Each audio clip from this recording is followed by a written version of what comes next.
আলহামদুলিল্লাহি রাব্বিল আলামিন সালাতু ওয়াসসালামু আলা আম্মা বা'দ আউযু বিল্লাহি মিনাশ শাইতানির বিসমিল্লাহির রাহমানির সালাতু ওয়াসসালামু আলাইকা ইয়া রাসূলুল্লাহ ওয়া আলা আলিকা ওয়া আসহাবিকা ইয়া হাবিব সালাতু ওয়াসসালামু আলাইকা ইয়া নবিয়াল্লাহ ওয়া আলা আলিকা ওয়া আসহাবিকা ইয়া নূরাল্লাহ। মাদানী চ্যানেল দর্শকবৃন্দ, সপ্তাহ ঘুরে আরো একবার অনুষ্ঠান মাদানী পর্যালোচনার মধ্যে নিশ্চয়ই অবগত রয়েছেন। মাদানী পর্যালোচনার মধ্যে আমরা করে থাকি। আজকেরও একটি বিষয় নিয়ে আলোচনা করব। আজকের যে বিষয় রয়েছে তা হচ্ছে আশিকে আকবর। আশিকে আকবর সম্পর্কিত আজকে বয়ান শ্রবণ করব। সিদ্দিক আকবর আবু বকর সিদ্দিক রাদিয়াল্লাহু তাআলা আনহু, এনার জীবন চরিত্র, এনার দান সাদাকা, এনার বিভিন্ন দিক নিয়ে আল্লাহ তাআলা আজকে, যাতে করে সিদ্দিক আকবর রাদিয়াল্লাহু তাআলা আনহু এনার জীবনী থেকে আমরাও কিছু শিক্ষা অর্জন করতে পারি। আমরাও তার ফরমান মোতাবিক, তার পদাঙ্ক যাতে করে আমরা অনুসরণ করতে পারি ইনশাআল্লাহ। আসুন শুরুতেই ভালো ভালো কিছু নিয়ত করি। কারণ হাদিসে পাকের মধ্যে রয়েছে, নিয়াতুল মুমিন খায়রুম মিন আমালিহি, মুসলমানের নিয়ত তার আমলের চেয়ে উত্তম। যখন বান্দা কোনো ভালো কাজ করে, তো এই ভালো কাজের পূর্বে যখন ভালো নিয়ত করা হয়, তত সওয়াব বেশি হয়ে যায়। আর যখন ভালো নিয়ত না থাকে, তাহলে সওয়াব পাওয়া যায় না। জন্য বুদ্ধিমানের কাজ হচ্ছে, যখন ভালো কাজ করবে, এই কাজের শুরুতে ভালো ভালো নিয়ত করে নেয়। আসুন আমরা নিয়ত করে নিই আল্লাহ ও তার রাসূল সাল্লাল্লাহু তাআলা আলাইহি ওয়া সাল্লাম অর্জন এবং সওয়াব অর্জনের নিয়তে শুরু থেকে শেষ পর্যন্ত মাদানী পর্যালোচনায় অংশগ্রহণ করব ইনশাআল্লাহ। থেকে শিক্ষণীয় মাদানী ফুলগুলো আমরা নিজে শিখব, অন্যকে পৌঁছানোর চেষ্টা করবেন। এবং বিশেষ করে সিদ্দিক আকবর রাদিয়াল্লাহু তাআলা আনহু, তার জীবনের বিভিন্ন দিক যখন আলোচনা করা হবে, তখন এ থেকে আমরা মাদানী ফুলগুলো লিখে রাখার চেষ্টা করব, অন্যের নিকট যাতে পৌঁছাতে পারি। সাল্লু আলাল হাবিব সাল্লাল্লাহু তাআলা আলা মুহাম্মদ সাল্লাল্লাহু তাআলা আলাইহি ওয়া আলিহি। মাদানী চ্যানেল দর্শক, টপিকে যাওয়ার শুরুতেই আসুন দুরূদে পাক ফজিলত শ্রবণ করি। রাহমাতুল্লিল আলামিন শফিউল মুজনিবিন সাল্লাল্লাহু তাআলা আলাইহি ওয়া আলিহি ওয়াসাল্লাম এর প্রতি দুরূদে পাক পাঠ করার অগণিত ফজিলাত এবং বারাকাত রয়েছে। শুআবুল ঈমান দ্বিতীয় খণ্ড পৃষ্ঠা নম্বর 373 এর মধ্যে রয়েছে, হযরত সাইয়্যিদুনা আবু হুরায়রা রাদিয়াল্লাহু তাআলা আনহু বলেন, সমস্ত নবীদের সরদার হুজুরে আনোয়ার রাহমাতুল্লিল আলামিন হুজুরিপুর নূর সাল্লাল্লাহু তাআলা আলাইহি ওয়া আলিহি ওয়াসাল্লাম ইরশাদ করেন, যে ব্যক্তি কোরআন শরীফ তেলাওয়াত করলো, আল্লাহ তাআলার প্রশংসা করল, নবী পাক সাল্লাল্লাহু আলাইহি সাল্লামের উপর দুরূদ শরীফ পড়লো এবং আল্লাহর নিকট ক্ষমা প্রার্থনা করলো, তবে সে মঙ্গলকে সেটার জায়গা থেকে তালাশ করল। আমিরুল মুমিনিন হযরত সাইয়্যিদুনা আবু বকর সিদ্দিক রাদিয়াল্লাহু তাআলা আনহু বলেন, নবী করিম সাল্লাল্লাহু আলাইহি সাল্লামের উপর দুরূদ পাঠ করা গুনাহসমূহকে এত দ্রুত মিটিয়ে দেয়, পানিও আগুনকে তত দ্রুত নিভাতে পারে। আর নবী করিম সাল্লাল্লাহু আলাইহি ওয়া আলিহি ওয়াসাল্লামের উপর সালাম প্রেরণ করা গোলামদেরকে আজাদ করার চেয়ে উত্তম। আর নবী করিম সাল্লাল্লাহু আলাইহি ওয়াসাল্লামের প্রতি মুহাব্বত রাখা গোলামদেরকে আজাদ করা থেকেও বেশি উত্তম। दुखों ने जो तुम को घिरा है दुरूद पढ़ो, तो हाजिरी की तमन्ना है। যখন দুঃখ দুর্দশা চলে আসে, পাক পাঠ করুন। যদি মদিনা মুনাওয়ারায় হাজিরির তামান্না রাখে কেউ, তাহলে সে পাক পাঠ। সাল্লু আলাল হাবিব সাল্লাল্লাহু তাআলা আলা মুহাম্মদ সাল্লাল্লাহু তাআলা আলাইহি ওয়া আলিহি সালাতা ওয়া সালামান আলাইকা ইয়া সাইয়্যিদি সাল্লাল্লাহু আলাইহি। আজকের মুবাল্লিগিন আমাদের সাথে রয়েছেন, করে প্রিয় মুখ ইসলাম ভাই আমাদের সাথে, তাদের থেকে মাদানী ফুল নিব। দাওয়াত ইসলামী কর্তৃক প্রকাশিত প্রকাশনা প্রতিষ্ঠান মাকতাবাতুল মদিনা কর্তৃক প্রকাশিত 719 পৃষ্ঠা সম্বলিত একটি উর্দু কিতাব ফাইজান সিদ্দিক আকবর এর 269 নং পৃষ্ঠায় রয়েছে যে আল্লাহ তাআলার প্রিয় হাবিব নবী করিম রউফুর রহিম নূর সাল্লাল্লাহু আলাইহি ওয়াসাল্লাম সাহাবাই কেরামদেরকে ইরশাদ করলেন, নিজের সম্পদ আল্লাহর রাস্তায় সদকা করো। এই বাণী পালনার্থে সাহাবাই কেরামগণ আলাইহিম রিদওয়ান নিজ নিজ সামর্থ্য অনুযায়ী আল্লাহর রাস্তায় দান করল। হযরত সৈয়দনা উসমান গনি বিন নুরাইন রাদিয়াল্লাহু তাআলা আনহু 10,000 মুজাহিদের সরঞ্জাম সহ দান করেন এবং আরো 10,000 দিনার খরচ করেন এবং এছাড়াও 900 উট এবং 100 ঘোড়া সরঞ্জাম সহ রাসূল পাক সাল্লাল্লাহু তাআলা আলাইহি সাল্লামের বাণীতে লাব্বাইক বলে পেশ করেন। হযরত সৈয়দনা ওমর ফারুক আযম রাদিয়াল্লাহু তাআলা আনহু বলেন, আমার নিকট সম্পদ ছিল, তখন আমি চিন্তা করলাম সমস্ত কার্যাবলীতে আবু বকর রাদিয়াল্লাহু তাআলা আনহু আমার থেকে অগ্রগামী হয়ে থাকেন, এবার আমি বেশি সম্পদ সাদকা করে তার থেকে অগ্রগামী হই। সিদ্দিক আকবর রাদিয়াল্লাহু তাআলা শান, সুবহানাল্লাহ, আল্লাহু আকবার। সুতরাং তিনি ঘরে গেলেন এবং ঘরের সমস্ত সম্পদ একত্রিত করেন এবং 2 ভাগ করলেন। এক অংশ ঘরের লোকদের জন্য এবং আরেক অংশ নিয়ে নবী করিম সাল্লাল্লাহু তাআলা আলাইহি সাল্লামের দরবারে পেশ করেন। তখন নবী করিম সাল্লাল্লাহু তাআলা আলাইহি সাল্লাম হযরত সাইয়েদনা ওমর রাদিয়াল্লাহু তাআলা আনহুকে জিজ্ঞাসা করলেন, তুমি ঘরের সদস্যদের জন্য কি রেখে এসেছো? আরজ করলেন, ঘরের সদস্যদের জন্য অর্ধেক সম্পদ। ওই মুহূর্তে আমিরুল মুমিনিন হযরত সাইয়েদনা আবু বকর সিদ্দিক রাদিয়াল্লাহু তাআলা আনহু নিজের সম্পদ নিয়ে নবী করিম সাল্লাল্লাহু তাআলা আলাইহি সাল্লামের দরবারে এভাবে উপস্থিত হলেন যে তখন তার পরনে একটি সাদা জামা আর ওই জামায় কাঁটাযুক্ত গাছের কাঁটার বোতাম লাগানো ছিল।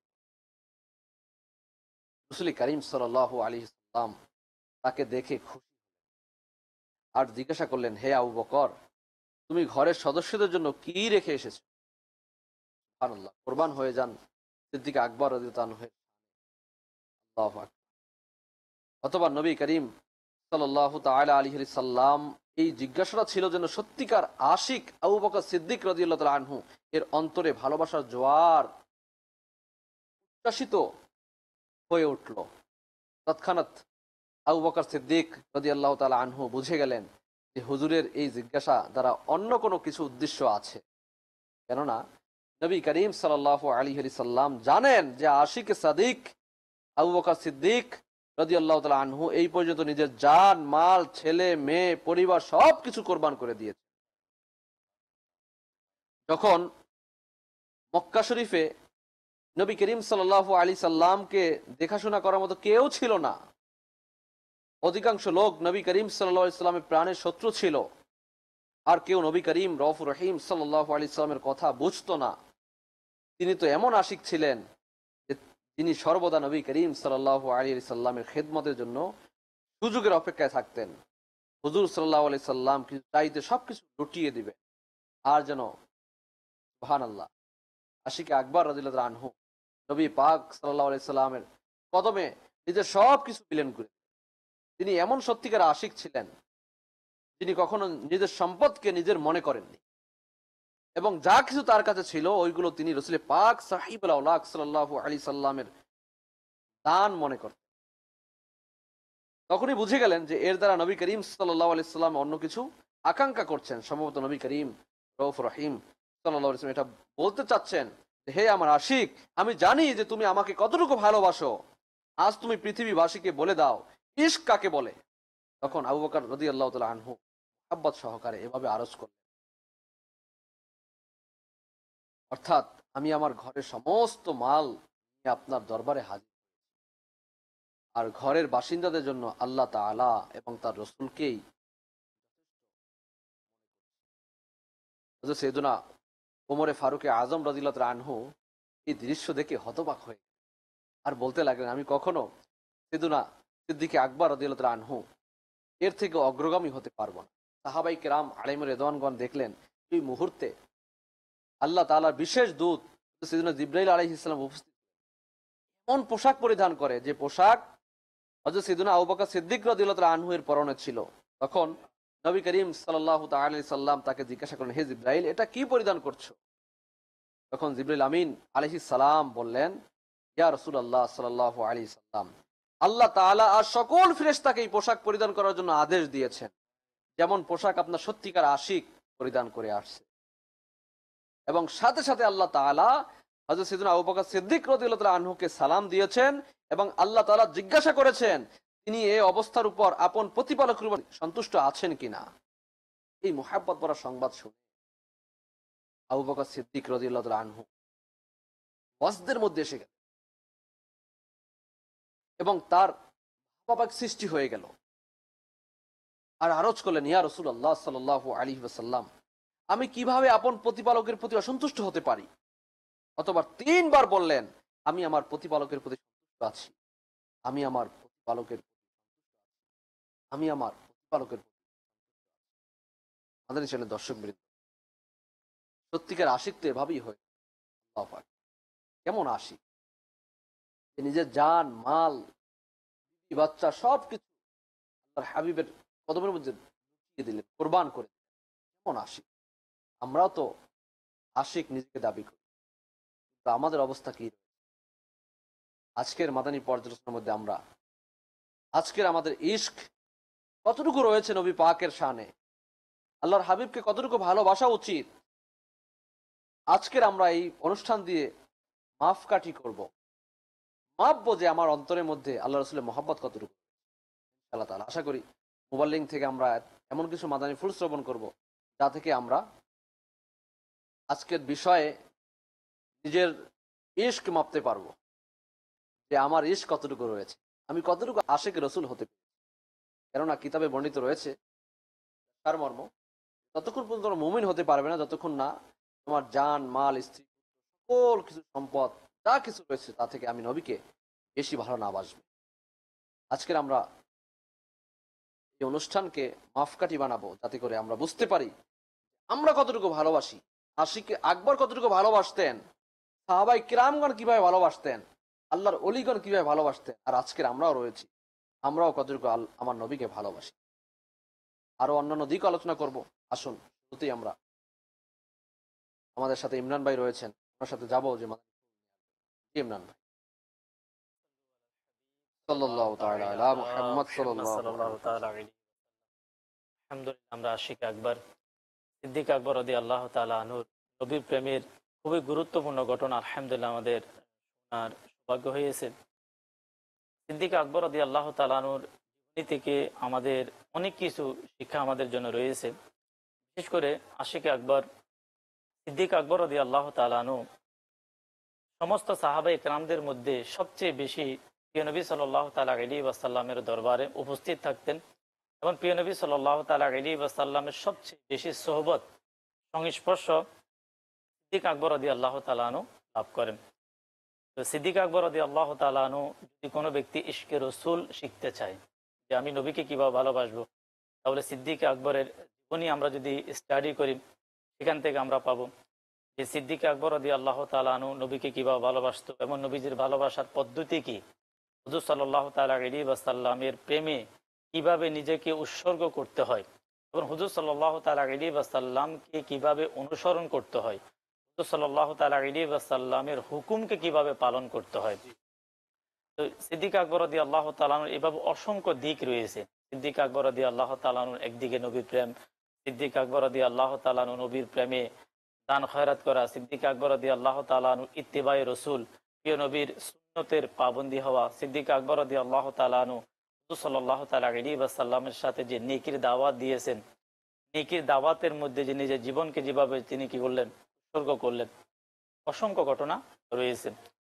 আল্লাহ রাব্বুল আলামিন পবিত্র কোরআনুল কারীমের মধ্যে ইরশাদ ফরমান যে তোমরা সত্যবাদীদের সঙ্গী হয়ে যাও, যে সত্যবাদীদের সঙ্গে তোমরা থাকো। আমরা সকলে জানি যে আশিকে আকবর ওনার একটি লকব হলো সিদ্দিক। তিনি অত্যাধিক সত্যবাদী। অত্যাধিক সত্যবাদী সিদ্দিক আকবর রাদিয়াল্লাহু তাআলা আনহু হুজুর সাল্লাল্লাহু তাআলা আলাইহি ওয়াসাল্লাম থেকে এই যে লকব পেলেন, অসংখ্য ঘটনা রয়েছে।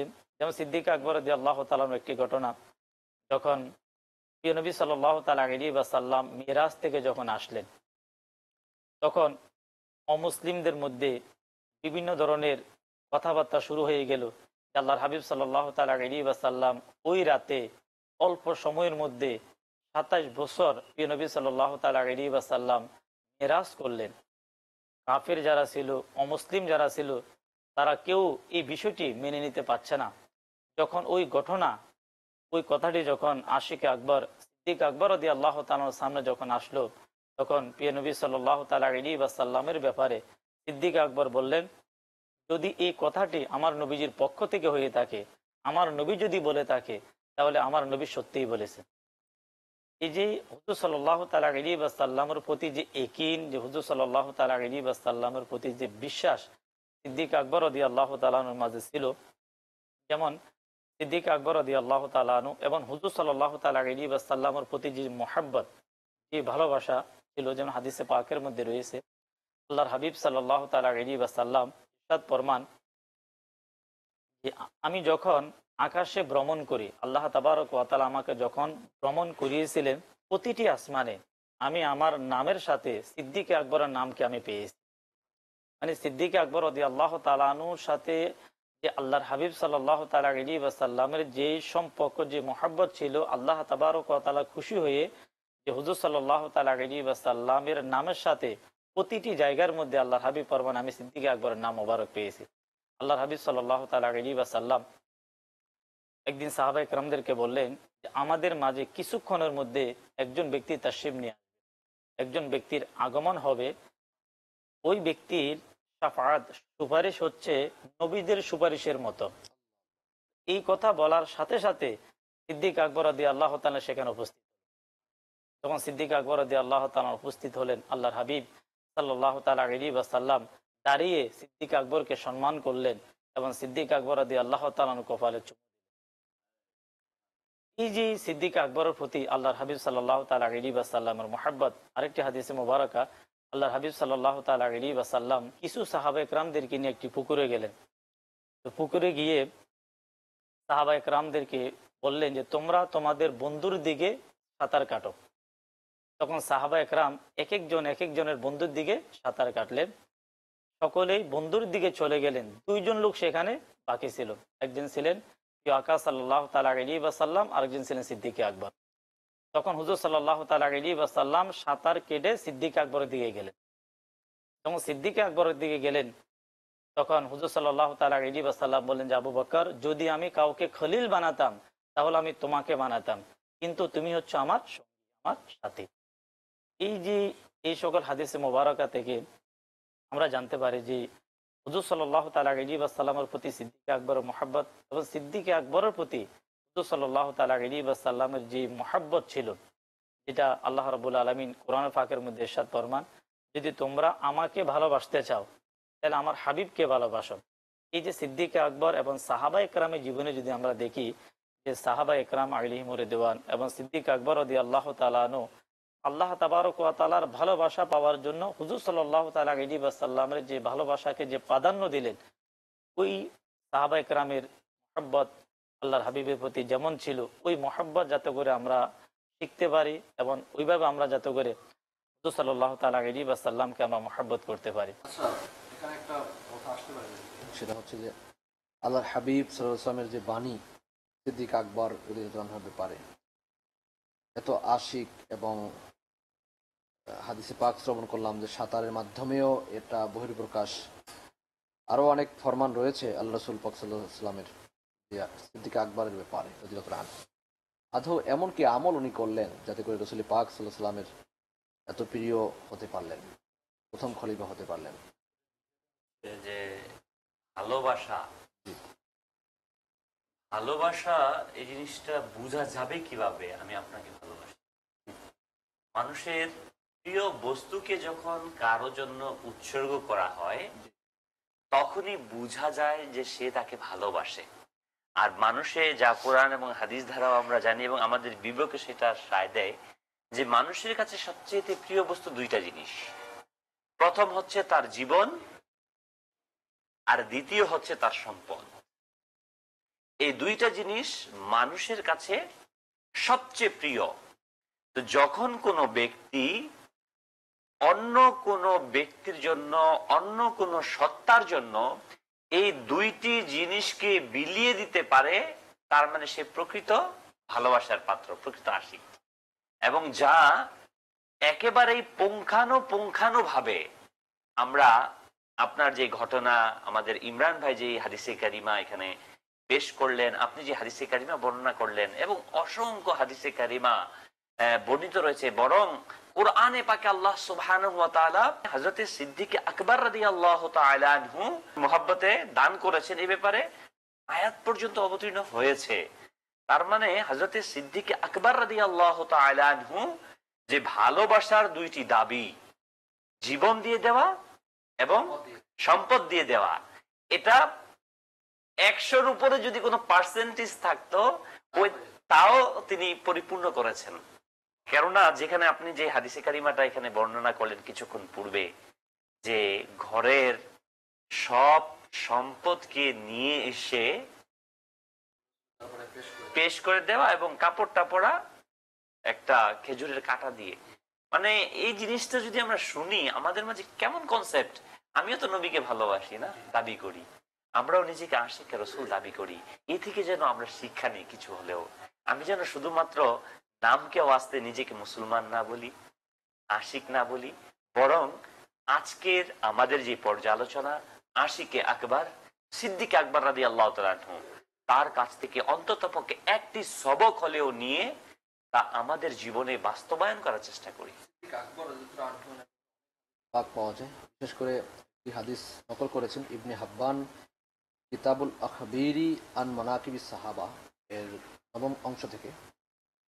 ইবনে আব্বাস রাদিয়াল্লাহু তাআলা আনহু, আব্দুল্লাহ বিন আব্বাস রাদিয়াল্লাহু তাআলা আনহুমা থেকে বর্ণিত যে রাসূলুল্লাহ সাল্লাল্লাহু আলাইহি ওয়াসাল্লাম ইরশাদ করেছেন, জান্নাতে এমন এক ব্যক্তি প্রবেশ করবে যে সকল জান্নাতবাসী তাকে চিৎকার করে বলবে মারহাবা মারহাবা, সুবহানাল্লাহ, সুবহানাল্লাহ। এখানে তাশরিফ নিয়ে আসুন, এখানে তাশরিফ নিয়ে আসুন।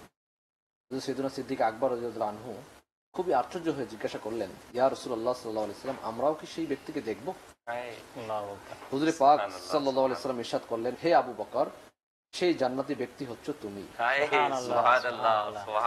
জান্নাতি ব্যক্তি আল্লাহ রাসূল বললেন, এবং কেমন কথা যে তাকে দেখে সকলে মারহাবা বলবে এবং বলবে এখানে আসুন, এখানে আসুন, এখানে তাশরিফ নিয়ে আসুন, এখানে তাশরিফ নিয়ে আসুন, এভাবে করে বলতে জান্নাতবাসী বলতে থাকবে। সুবহানাল্লাহ, কেমন ব্যক্তিত্ব। এই যে আশিক আকবর সিদ্দিক আকবর রাদিয়াল্লাহু তাআলা আনহুকে যে আল্লাহ তাবারক ওয়া তাআলা যে এই মোকাম দিলেন যে জান্নাতবাসীরা তাকে হালান সাহলান তাকে জানাবেন, অবশ্যই তিনি এই মোকাম পাওয়ার জন্য যে কষ্ট তিনি করেছেন, অবশ্যই নবী প্রেমের যে উৎসর্গ তিনি দিয়েছেন। যেমন একটি ঘটনা, যেমন সিদ্দিক আকবর রাদিয়াল্লাহু তাআলা আনহুকে প্রিয় নবী সাল্লাল্লাহু তাআলা আলাইহি ওয়াসাল্লাম বললেন যে আবু বকর, আমি তোমাকে নিয়ে হিজরত করব। তখন হুজুর সাল্লাল্লাহু তাআলা আলাইহি ওয়াসাল্লাম হিজরতের রাতে সিদ্দিক আকবর রাদিয়াল্লাহু তাআলা আনহু ঘরের দরজায় আসলেন, এসে নক করলেন গভীর রাত্রে। মানে যে এমন একটি সময় হুজুর সাল্লাল্লাহু তাআলা আলাইহি ওয়াসাল্লাম সিদ্দিক আকবরের ঘরের দরজায় আসলেন, সমস্ত মানুষ ঘুমিয়েছিল, এমনকি কোনো পশু পাখি পর্যন্ত জাগ্রত ছিল না। যখন হুজুর সাল্লাল্লাহু তাআলা আলাইহি ওয়াসাল্লাম এসে ওই গভীর রাত্রে সিদ্দিক আকবরের ঘরে নক করলেন, টোয়া দিলেন, সাথে সাথে ঘরের দরজা খুলে গেল। যখন ঘরের দরজা খুলে গেল, হুজুর সাল্লাল্লাহু তাআলা আলাইহি ওয়াসাল্লাম বলেন যে আবু বকর, তুমি কি ঘুমাওনি? যে আমি রাতের এমন একটি মুহূর্তে তোমার ঘরের দরজায় আমি এসেছি, প্রতিটি মানুষ ঘুমের মধ্যে, কেউ জাগ্রত নেই, পশু পাখি পর্যন্ত যে সময় কি ঘুমন্ত অবস্থায় সবাই ঘুমিয়ে গেল, তুমি কি ঘুমাওনি?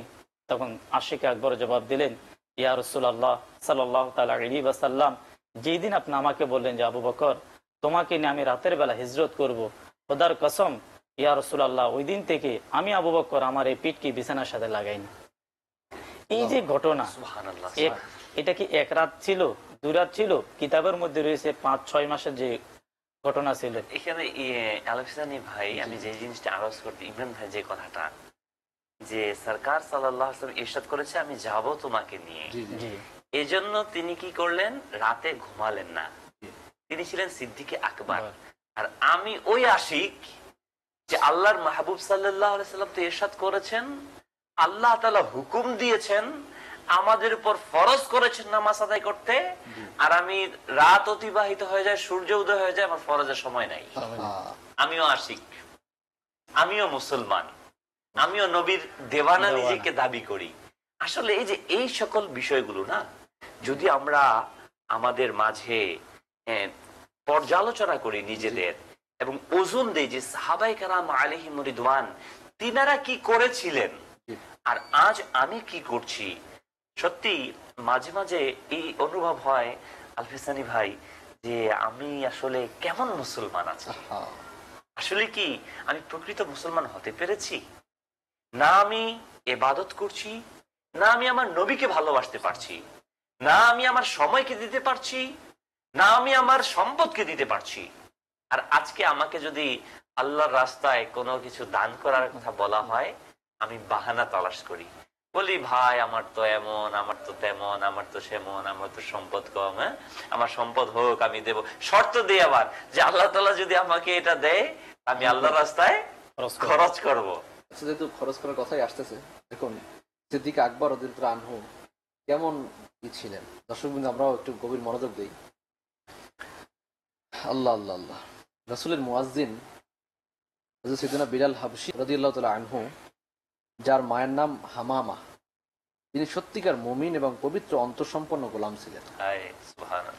তার মালিক উমাইয়া বিন খালফ তাকে মারাত্মক রৌদ্রে নিয়ে গিয়ে মক্কার বাইরে উত্তপ্ত বাড়ির উপর চিৎ করে শুয়ে বুকের উপর পাথর রেখে দিত আর বলতো, মুহাম্মদ সাল্লাল্লাহু আলাইহি সাল্লামের দ্বীনকে অস্বীকার করো, নাউযুবিল্লাহ, আমাদের খোদাদের ইবাদত করো, নয়তো এখানেই মরে যাবে। হযরত সাইয়েদুনা বিলাল হাবশী রাদিয়াল্লাহু তাআলা আনহু শুধু এটি উত্তর দিতেন, আহাদ আহাদ, অর্থাৎ আল্লাহ শুধুমাত্র একজন, তার কোনো অংশীদার নেই। একদিন হযরত সাইয়েদুনা আবু বকর সিদ্দিক রাদিয়াল্লাহু তাআলা আনহু সেই জায়গা দিয়ে যাচ্ছিলেন যেখানে হযরত সাইয়েদুনা বিলাল হাবশী রাদিয়াল্লাহু তাআলা আনহু এর উপর নির্যাতন করা হচ্ছিল। তিনি উমাইয়া বিন খালফকে ধমক দিয়ে বললেন, এই অসহায়কে কষ্ট দিয়ে তোমার আল্লাহ তাআলার প্রতি ভয় করে না? কতদিন এরূপ করতে থাকবে? সে বলতে লাগলো, আবু বকর, তুমি একে নষ্ট অর্থাৎ মুসলমান করেছো, তুমি একে ছাড়িয়ে নাও। তিনি বললেন, আমার নিকট বিলালের চেয়ে বেশি শক্তিশালী ও বলিষ্ঠ গোলাম রয়েছে, বিলালকে আমাকে দিয়ে তা তুমি নিয়ে নাও। বলল, গ্রহণ করলাম। আবু বকর সিদ্দিক রাদিয়াল্লাহু আনহু বললেন যে আমার নিকট বিলালের চেয়েও বলিষ্ঠ শক্তিশালী গোলাম রয়েছে, তাকে নিয়ে একে দিয়ে দাও। তো উমাইয়া বিন খালফ বলল, আমি গ্রহণ করলাম। তিনি কিছু টাকা এবং গোলামের বিনিময়ে তাকে কিনে নিয়ে আজাদ করে দিলেন। এরপর তিনি আরো 6 জন এমন গোলাম আজাদ করেছেন। এটাও বর্ণিত আছে যে সাইয়েদুনা আবু বকর সিদ্দিক রাদিয়াল্লাহু তাআলা আনহু হযরত সাইয়েদুনা বিলাল হাবশী রাদিয়াল্লাহু তাআলা আনহুকে 5 আওকিয়া, প্রায় 32 তোলা সোনার বিনিময়ে, 32 তোলা কত ভরি? 32 ভরি, হ্যাঁ প্রায় 32 ভরি। এখন বর্তমান দাম কত হবে? ফর এক্সাম্পল যদি 50,000 টাকাও হয়, তো 32 দিয়ে 50কে ইন্টু করলে আল্লাহু আকবার কতগুলো টাকা।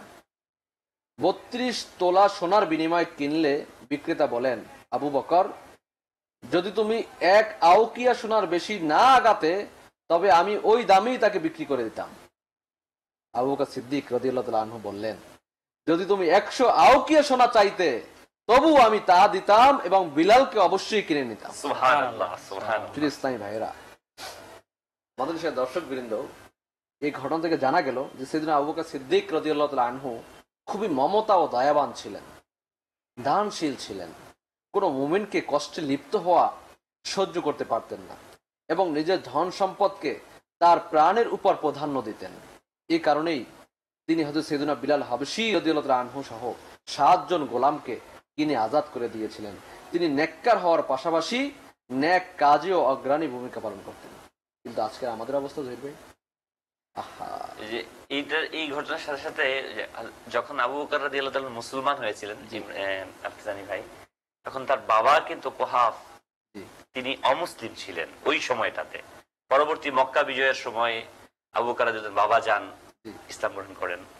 তো আবু বকর রাদিয়াল্লাহু তাআলা এই যে অকাতরে যে সম্পদ টাকা দিয়ে দিয়ে কিনতেছিল গোলাম, তো তার বাবা বলল, তুমি কি জানো এই টাকা তুমি এভাবে কেন তুমি খরচ করছো? তো জবাব কি দিয়েছিলেন তার বাবাকে, বাবা আমি যে কেন এই টাকা খরচ করছি আপনি তা বুঝবেন না। সুবহানাল্লাহ। তার বাবাকে জবাব দিল। আসলে এই যে কোন কাজে খরচ করছে, এটার কি ভালোবাসা, এটার কি মহত্ব, সে সিদ্দিক আকবর রাদিয়াল্লাহু তাআলা বুঝতে পেরেছিলেন বিধায় তিনি তার সম্পদের দিকে তাকাননি, তিনি তাকিয়েছিলেন একজন মুমিনের হৃদয়ের দিকে, একজন মুমিনের জীবনের দিকে।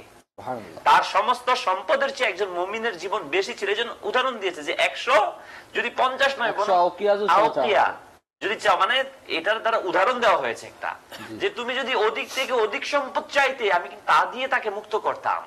তার মানে একজন মুমিনের সম্মানের কাছে সিদ্দিক আকবর রাদিয়াল্লাহু তাআলা সম্পদ কিছুই ছিল না মুসলমানের জন্য, ইসলামের জন্য। এই থেকে আমরা মেসেজ কি নিচ্ছি? আমরা কি পারি না আজকে আমার সম্পদকে আল্লাহ তাবারক ওয়া তাআলার রাহে খরচ করতে?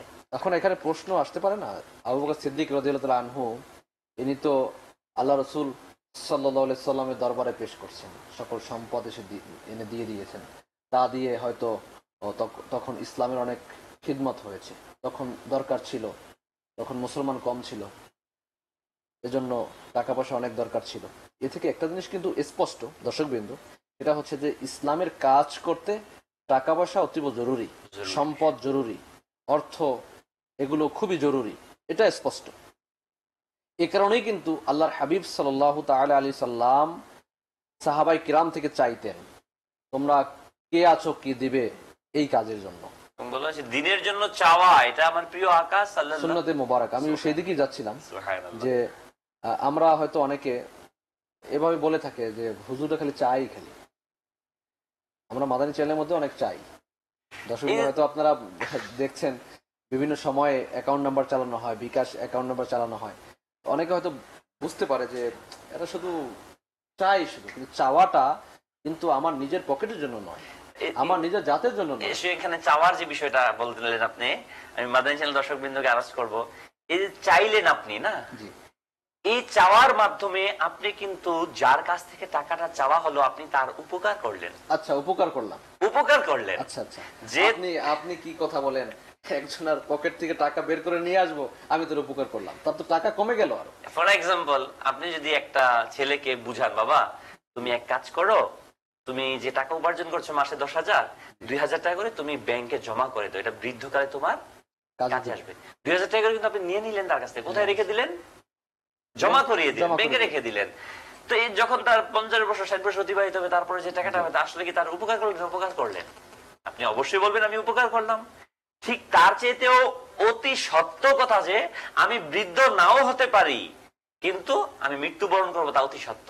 তার মানে আমি, আপনি বা মাদানী চ্যানেল দাওয়াতে ইসলামী যে টাকা চাওয়া চাচ্ছে, সুন্নি উলামায়ে কেরাম যে টাকা চাচ্ছে দ্বীনে ইসলামের জন্য, এই টাকাটা মূলত তার আখিরাতের ফান্ড তৈরির জন্য জমা করানো হচ্ছে। সাল্লু আলাল হাবিব সাল্লাল্লাহু তাআলা আলা মুহাম্মদ সাল্লাল্লাহু তাআলা আলাইহি ওয়া আলিহি ওয়াসাল্লাম।